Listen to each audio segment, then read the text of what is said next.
முடக்கத்தான் கீரை இது நிறைய மெடிசினல் வேல்யூஸ் இருக்கிறது. முக்கியமாக மூட்டு வலிக்காரங்க இதை ரெகுலராக சாப்பிட்டா மூட்டு வலி குறையும்னு சொல்லுவாங்க. இப்போ இதை வச்சு ஒரு தோசை எப்படி செய்யலான்னு பார்க்கலாங்களா? முதல்ல முடக்கத்தான் கீரையை அந்த கொடி மாதிரி இருக்கும், அதுலேருந்து கீரைங்களை பறித்து எடுத்து நல்லா அலசி சுத்தம் பண்ணிக்கோங்க. ஒரு 3 தக்காளி, ஒரு கைப்பிடி பூண்டு, தேவையான அளவு காரத்துக்கு காஞ்ச மிளகாய் இதெல்லாம் எடுத்துக்கோங்க. கடாயில் எண்ணெய் ஊற்றி பூண்டையும் காஞ்ச மிளகாவையும் போட்டு வதக்குங்க.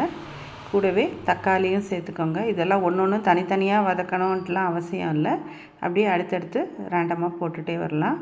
அதில் கொஞ்சம் உப்பு போட்டு இது கொஞ்சம் வதங்கின உடனே கீரையை சேர்த்துருங்க. அதில் கீரையை போட்டு நல்லா இது கொஞ்சம் சுருளை வதங்குற அளவுக்கு விடுங்க. கொஞ்சம் மஞ்சள் தூளும் அதில் இது வதங்கினதுக்கப்புறமா சேர்த்துருங்க. இப்போ இட்லி மாவு ஏற்கனவே வீட்டில் அரைச்சி வச்சுருக்கிறதுலேருந்து கொஞ்சமாக எவ்வளோ தேவையோ அந்த அளவுக்கு எடுத்துக்கோங்க. அதில் ஒரு சின்னதாக ஒரு வெங்காயத்தை நல்லா நைஸாக பொடி பண்ணி போட்டுக்கோங்க. கொஞ்சம் சீரகம் சேர்த்துருங்க. இப்போது இந்த கீரை நல்லா ஆறினதுக்கப்புறம் அதை அரைச்சி அதிலேருந்து இதில் கொஞ்சம் மாவில் சேர்த்துக்கோங்க.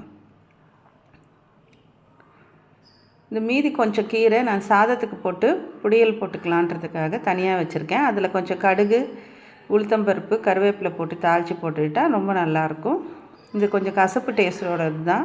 இப்போ தவா வச்சு இந்த மாவை ஊற்றி மூடி போட்டு வேக விட்டு திரும்ப போட்டு இதெல்லாம் மீடியம் ஃப்ளேம்லேயே பண்ணிக்கோங்க.